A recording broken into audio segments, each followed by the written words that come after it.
ये presentation amazing facts के मित्रों के द्वारा लाया गया।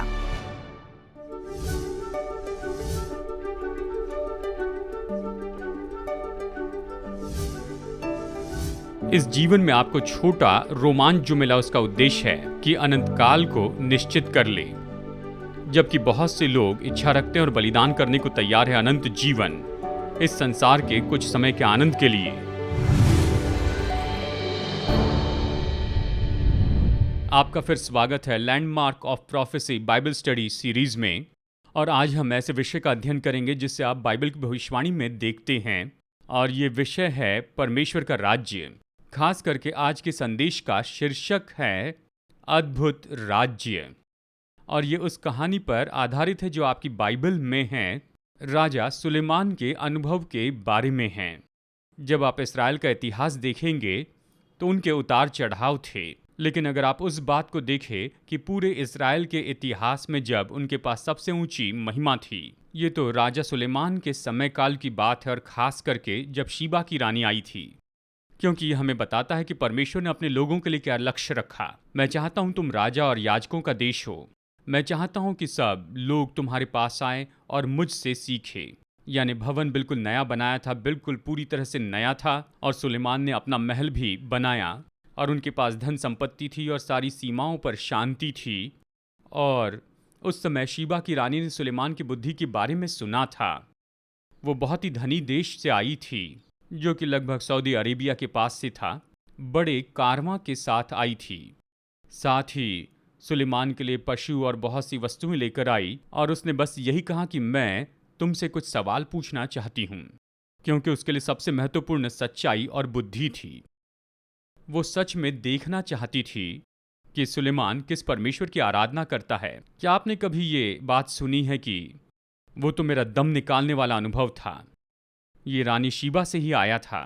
जब उसने देखा सुलेमान का महल और परमेश्वर का भवन, उसके दासों का बैठना और उनके वस्त्र, राज्य का धन देखा और उसके सारे सवालों का जवाब पाया, बाइबल कहती है कि उसमें कोई आत्मा बाकी नहीं रही। हम इस बात को समझ सकते हैं।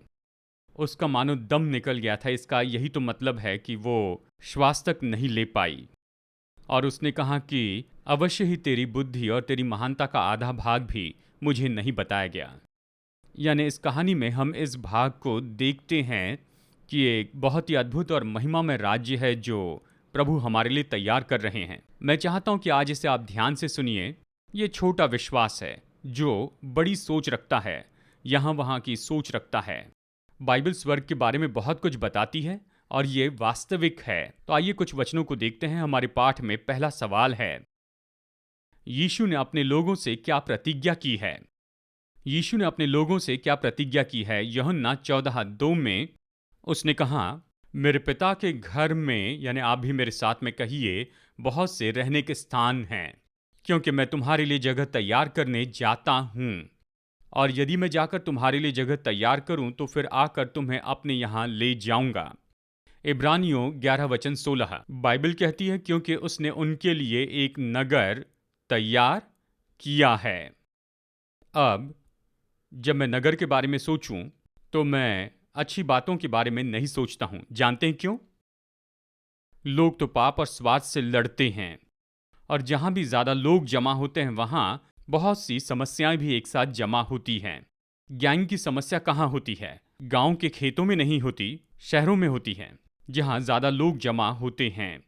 और स्वर्ग का नगर तो अलग होगा, क्योंकि वहां पाप की समस्या नहीं, स्वार्थ नहीं है। इसके बजाय कि वहां पर स्वार्थी लोग एक साथ में आए, ये तो वहां पर प्रेम करने वाले लोग एक साथ आएंगे। बहुत ही अच्छी जगह होगी। यानी नगर के बारे में मुझे अपनी सोच बदलनी पड़ी जब मैंने पढ़ा कि परमेश्वर ने एक नगर तैयार किया, क्योंकि नगर के बारे में पढ़कर मैं दूसरी दिशा में जाता था।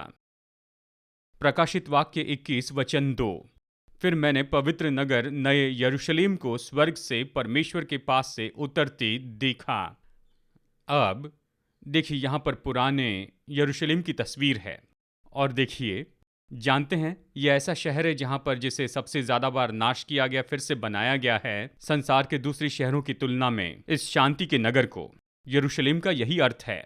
जेरू यानी शहर, शालोम यानी नगर। जेरू शालोम, शांति का नगर। बाइबल में पहली बार इसके बारे में बताया जहां राजा था। यरूशलेम का पहला राजा दाऊद या शाऊल नहीं था या सुलेमान, नहीं, मल्कीसदेक राजा था। नया नियम हमें बताता है, यह मसीह को दर्शाता है। वो धार्मिकता का राजा था। उसने अब्राहम के लिए दाखरस और रोटी लाई। यीशु हमारे धार्मिकता के राजा हैं। वो सर्वोच्च परमेश्वर का याजक था। यीशु हमारे राजा, याजक है, धार्मिकता के राजा हैं। वो हमें दाखरस और रोटी देते हैं। ये आखिरी भोज था। और मल्कीसदेक सेलम यानी शांति की जगह का राजा था। शायद उस समय यहाँ शांति थी, लेकिन जब वो नगर बनाने लगे तो आप देखते हैं, आप पुराने यरूशलेम में जाइए, वहां पर बिल्डिंगों की कई दीवारों पर बुलेट होल्स हैं। उन्हें ठीक नहीं किया गया, वो तो एक निशान के रूप में रखे गए हैं। लेकिन स्वर्ग से पुराना यरूशलेम नीचे नहीं आएगा। और कुछ लोग कहते हैं, हाँ, फिर से इसे कैसे गंभीरता से ले सकते हैं? ये तो आसमान की बातें हैं, बस कल्पना है। ये तो स्वर्ग की कहानी है, अपनी कमजोरी को ढाकते हैं। तुम्हें यहाँ पर असलियत में जीना होगा।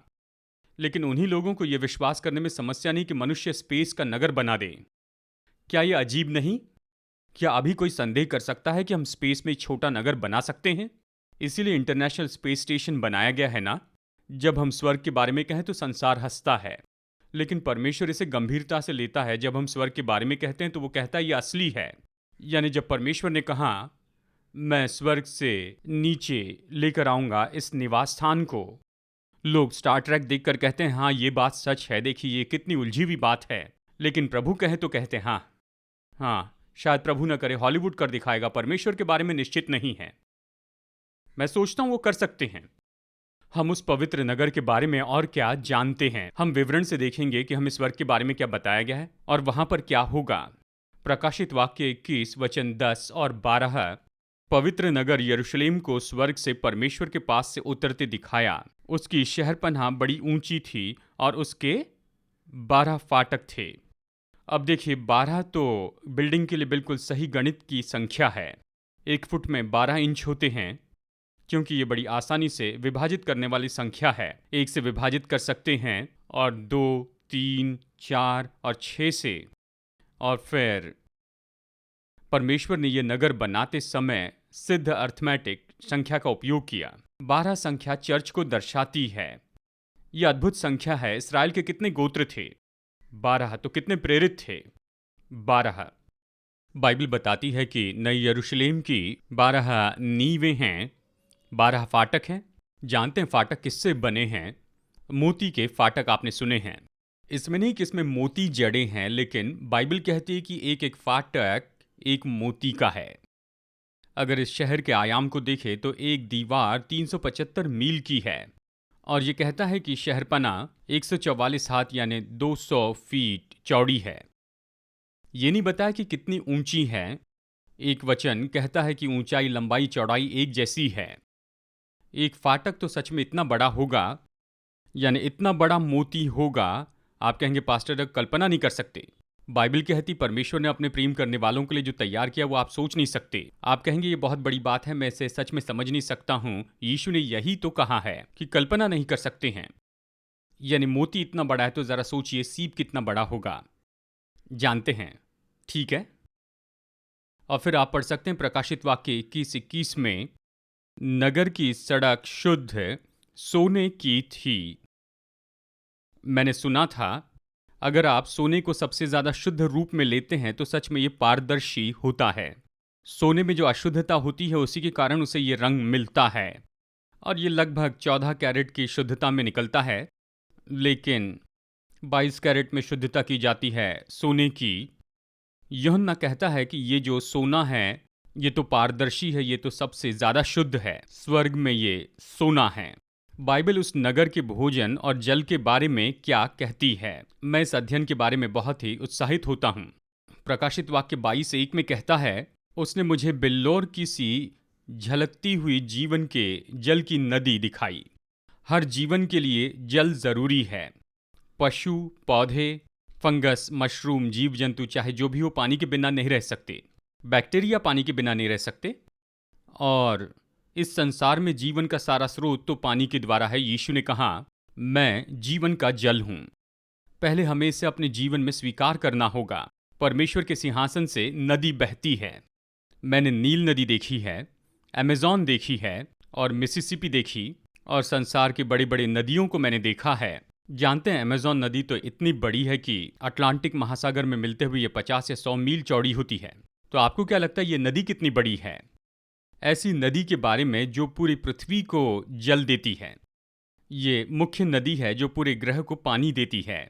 अच्छा, बड़ा सोचिए, ये सच में बहुत बड़ी होगी। और इसी के साथ प्रकाशित वाक्य 22:2 नदी के इस पार और उस पार, नदी के इस पार और उस पार जीवन का वृक्ष था, जिसमें 12 प्रकार के फल लगते थे और वो हर महीने फलता था, और उस वृक्ष के पत्तों से जाति जाति के लोग चंगे होते थे। यह ऐसा पेड़ था जिसके फल हर एक जीवित रहने वाले व्यक्ति को खाना था। सभी को इस पेड़ से खाना था। मैं विश्वास करता हूं कि इसकी डालियां नदी के इस पार से उस पार तक बड़ी थी, जड़ें नीचे से एक दूसरे को छूती और नदी उसमें से होकर बहती। क्योंकि एक पेड़ है जो नदी के दोनों पार है, ये कैसे हो सकता? हर अनुवाद में देखा जाए तो बस यही तो कहता है, एक ही पेड़ नदी के दोनों तरफ, नदी उसमें से बहती है। ये तो सच में इतनी बड़ी ऐसी नदी है, और हम उसमें से खाएंगे और इसके पत्ते से जाति जाति के लोग चंगे होते थे। इसका मतलब क्या है? क्या स्वर्ग में लोग बीमार पड़ेंगे, पेड़ के पास जाएंगे और उसे जख्मों पर घिसेंगे? नहीं, वहां कोई बीमारी नहीं है। ये नहीं कहता कि पत्तों में बीमारी से चंगाई थी। ये कहता है पेड़ के पत्तों से जाति जाति के लोग चंगे होते थे। जानते हम इस संसार में बटे हैं राजनीतिक, परंपरा या भाषाओं के विभाजन में। जब उस पेड़ के पत्तों के तले एक परिवार के रूप में जब हम जमा होंगे तो सारे विभाजन और फर्क चंगाई प्राप्त करेंगे, और वहां पर एकता होगी और हम सब एक साथ बढ़ेंगे और उस जीवन के पेड़ से लेंगे। कहीं मत जाइए दोस्तों, आज के प्रेजेंटेशन के लिए हम जल्द ही बस कुछ पल में लौट कर आ जाएंगे। क्या आप मसीह की वापसी के भविष्यवाणी के चिन्ह को जानते हैं? और हम सच में उसके कितने करीब आ चुके हैं? और ये तो पूरे इतिहास की सबसे बड़ी ऐसी घटना है। क्या हम ऐसे गुप्त में अचानक उठा लिए जाएंगे और करोड़ों लोग पीछे रह जाएंगे? या फिर यीशु की वापसी ऐसी होगी कि एक कोने से दूसरे कोने तक देखे जा सकते हैं? शायद इसके बारे में लाखों ऐसी थियरीज होंगी, लेकिन बाइबल की एक ही सच्चाई है, और यीशु ने प्रतिज्ञा दी है कि अगर हम खोजें तो हम पाएंगे। इसलिए अमेजिंग फैक्ट चाहता है कि इस विषय पर आप चट्टान जैसी मजबूत बुनियाद बनाएं हमारे नए बाइबल स्रोतों के द्वारा। इसे कहते हैं the day of the Lord. ये रंग बिरंगी पूरी विवरण देने वाली मैगजीन, इसमें हर एक सच्चाई बताई गई है जो आपको जाननी चाहिए कि कब, कहां और कैसे यीशु जल्दी लौटेगा। फ्री कॉपी मंगवाने के लिए स्क्रीन के नंबर पर फोन कीजिए और ऑफर नंबर कहिए 255, या वेब एड्रेस पर जाइए और इस अद्भुत स्रोत को पढ़ने के बाद इसे अपने दोस्तों को बताइए। तो आइए आज के प्रेजेंटेशन में चलते हैं और कुछ अद्भुत सच्चाइयां जानते हैं परमेश्वर के वचन से। कैसे स्वर्ग में रहना पृथ्वी में रहने से अलग होगा। हम उत्साहित करने वाली कुछ बातों को यहाँ पर देखेंगे, और ये ABC के रूप में रखे गए हैं। उत्तर ए, अंधों की आंखें खोली जाएगी। यह अद्भुत होगा, कुछ लोगों ने कभी नहीं देखा होगा और वो अच्छे से देखने पाएंगे, उकाब के जैसे देखेंगे। यानी इस जीवन में जो भी पाया वो स्वर्ग में सबसे उत्तम होगा। आपके ज्ञानेंद्रिय बहुत ही सटीक हो जाएंगे। मैं सोचता हूँ ये तो और भी उत्तम होंगे। जिन्हें यहाँ पर आंखों की समस्या रही, वहाँ उनकी आंखें सबसे उत्तम होगी। यहाँ कुछ लोगों को सुनने की परेशानी रही, ये कहता है बहरों के कान भी खोले जाएंगे। और फिर ये कहता है यशायाह 35:6 में, तब लंगड़ा हिरण की सी चौकड़ियाँ भरेगा, ये कहता है। और ये केवल थोड़ा चलना नहीं है। जब पतरस और यूहन्ना ने इस लंगड़े व्यक्ति को चंगाई दी, प्रेरित 3 में सुंदर फाटक के पास वो परमेश्वर के भवन में गया, कूदते हुए, छलांगे मारते हुए। यानी वो पहले लंगड़ा था और फिर छलांगे मारने लगा, और वो बहुत ही उत्साहित था। देखिए, सब कुछ दूर किया जाएगा और फिर और गूंगे की जीभ केवल बोलेगी ही नहीं, जय जयकार करेगी, और उनकी आवाज़ सुंदर होगी। मैं गीत गा पाऊंगा, इसका इंतज़ार कर रहा हूँ। उत्तर डी, यशायाह 65:25। वहाँ पर के सारे पशु, यानी वहाँ पर भी जानवर होंगे। मनुष्य की समस्या के पहले कितने जानवर थे? बाढ़ के पहले बहुत से जानवर होंगे। क्या एक दूसरे को चोट पहुंचाएंगे? नहीं, अद्भुत सच्चाई सुनेंगे। आपने सुना होगा आपने कई बार इस तरह से कहते सुना होगा, भालू, सिंह और बाघ हमेशा। यहाँ इस तस्वीर में जो है इसे कहते हैं BLT। BLT मतलब बेयर, लायन और टाइगर। ये अटलांटा के ड्रग डीलर से बचाए गए, जिन्हें बचपन से ही नीचे बेसमेंट में बुरी दशा में रखा गया था। इन्हें बचाया गया, जॉर्जिया के एनिमल पार्क में रखा गया। ये एक दूसरे के साथ में रहने के इतने आदी थे कि इन्हें एक साथ में ही रखा गया और वो आपस में मिलकर रहते हैं। कभी सोचा भालू, सिंह और बाघ एक साथ में रहेंगे तो क्या होगा?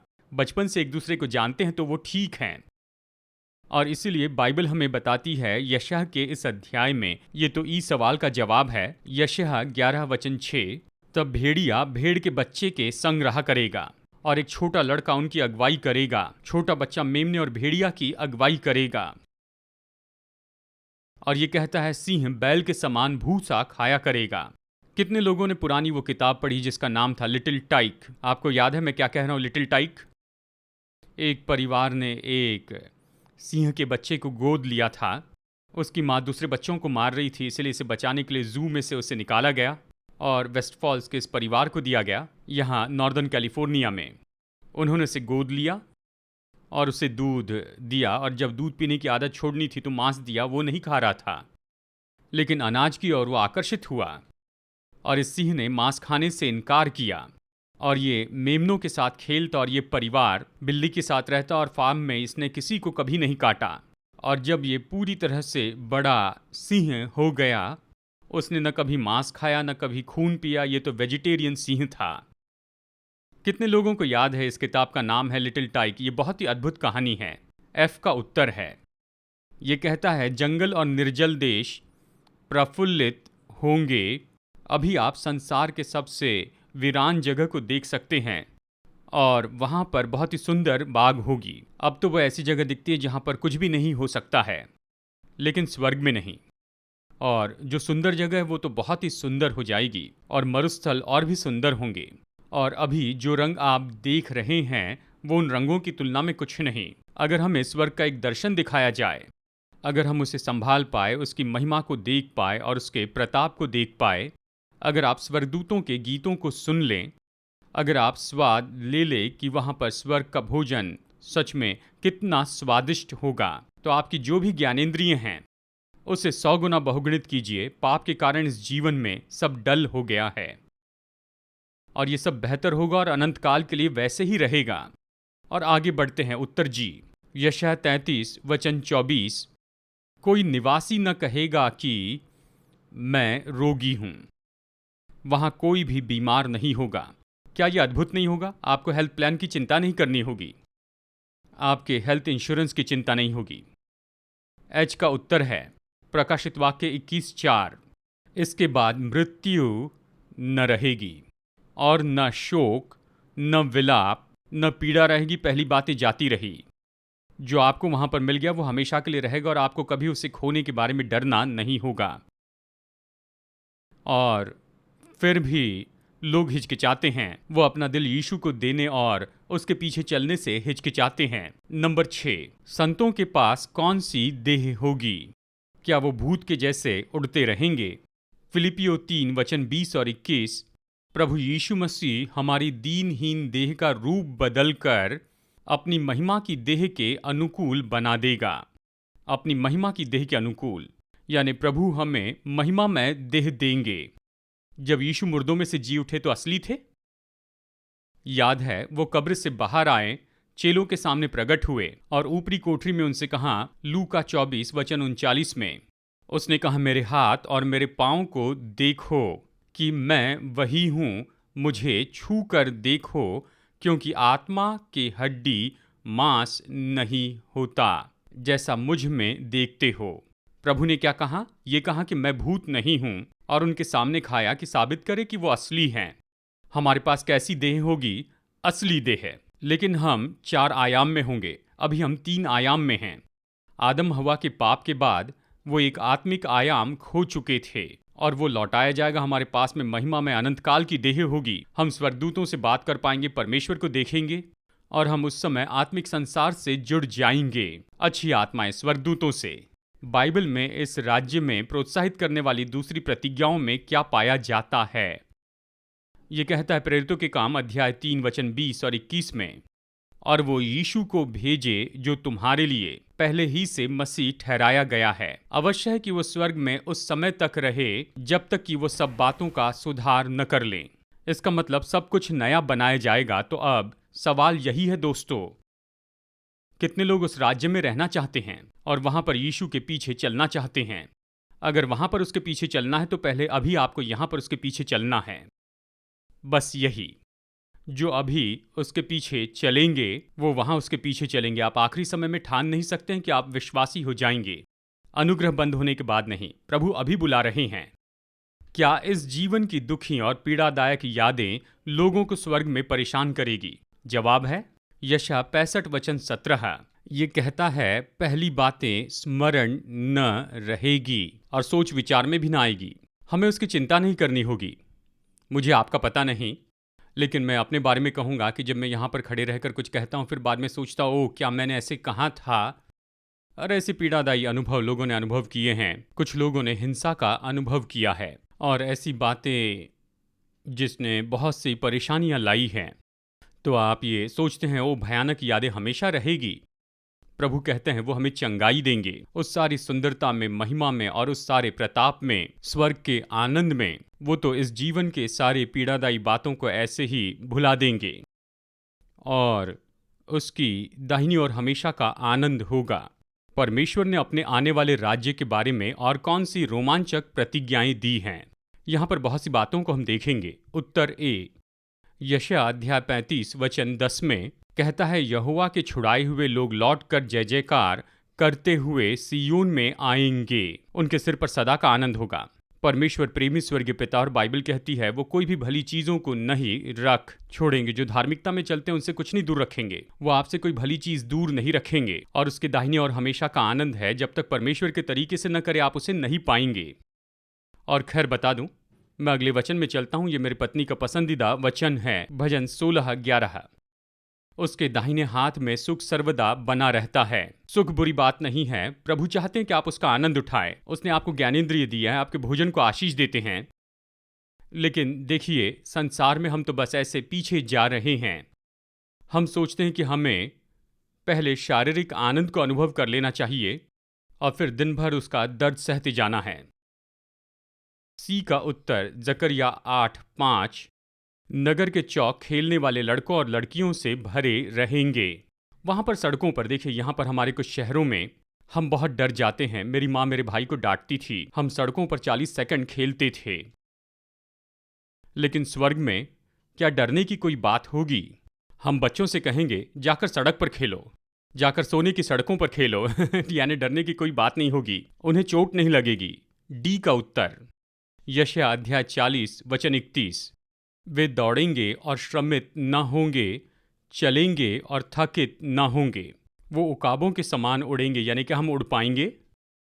हाँ, ये कहता है वो गीत रॉक ऑफ एजेस, मैं अनजाने संसार में उड़ूंगा, अद्भुत गीत है।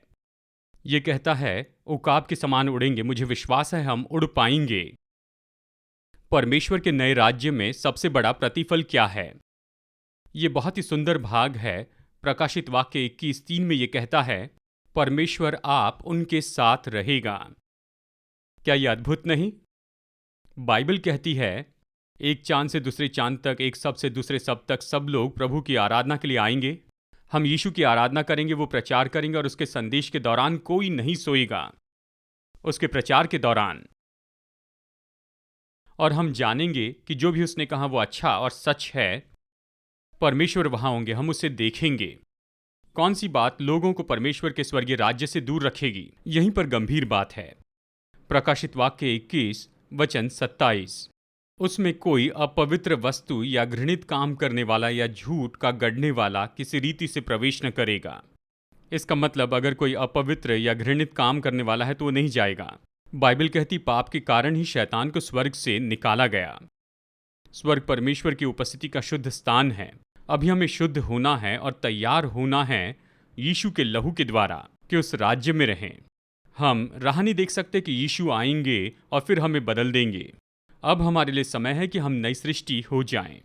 बाइबल कहती है कि आज ही वो दिन है। प्रभु आपको नया हृदय दे सकते हैं। जब आपने उसे स्वीकार किया, पुरानी बातें बीत गई, सब नया हो गया है। इसे नया जन्म कहते हैं और अब हमें नया जन्म पाना है। प्रकाशित वाक्य 21:7।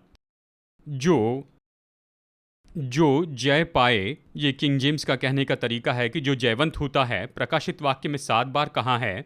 अध्याय 2 और 3 में जो जय पाएगा, किस पर जय पाएगा? हम सब अपने पापों की बंधुआई में हैं और मसीह यीशु की सामर्थ के द्वारा हम बदल सकते हैं, नई सृष्टि हो सकते हैं। ये संभव है। सब कुछ प्रार्थना के द्वारा हो सकता है। आप यीशु के साथ समय बिताइए, आप यीशु पर आंखें लगाए रखें, यीशु के बारे में सोचिए, तो ये सब कुछ आपका भाग होने लगता है।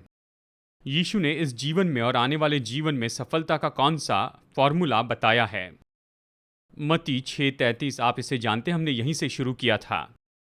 पहले तुम परमेश्वर के राज्य और उसके धर्म की खोज करो तो वो सब वस्तुएं तुम्हें मिल जाएगी। सुलेमान ने जब प्रभु से प्रेम किया तो प्रार्थना की, प्रभु मुझे बुद्धि दीजिए। उसने प्रभु के राज्य के लिए, उसकी धार्मिकता के लिए प्रार्थना की।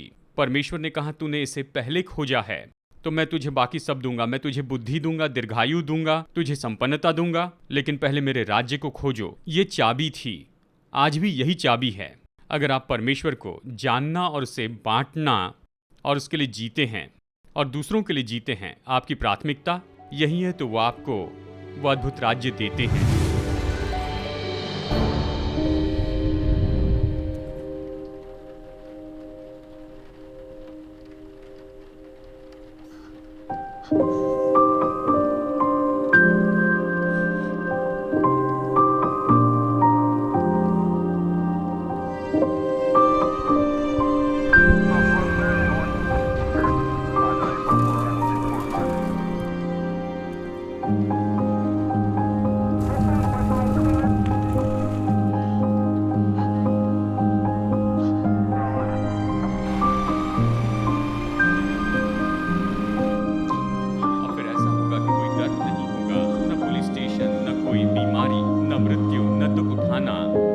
असली बात है दोस्तों, हमारे संसार का ये दुख तो परमेश्वर की योजना के अनुसार नहीं था। वो सब कुछ अपनी असली योजना में वापस लेकर आएगा। धन्य है जो मन के दीन है, वो स्वर्ग के राज्य के वारिस होंगे। क्योंकि मैं भूखा था और तुमने मुझे खाने के लिए दिया। मेरे इन छोटे से छोटे भाइयों के लिए तुमने जो कुछ भी किया है वो तुमने मेरे लिए किया है।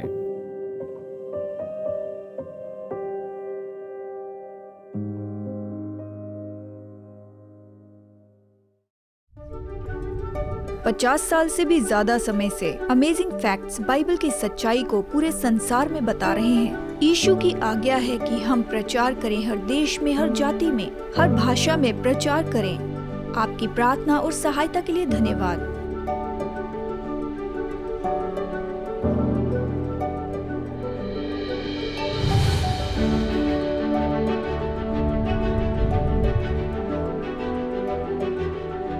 आज के फ्री ऑफर को मंगवाइए, ये आपके लिए एक आशीष है। जैसे हम सुसमाचार लोगों तक ले जा रहे हैं, आपकी भेंटों के लिए आपका धन्यवाद। आशा है आप अगले हफ्ते जुड़ जाएंगे। जैसे हम वचन की गहराई को देखते हैं, हम और भी अमेजिंग फैक्ट्स देखेंगे।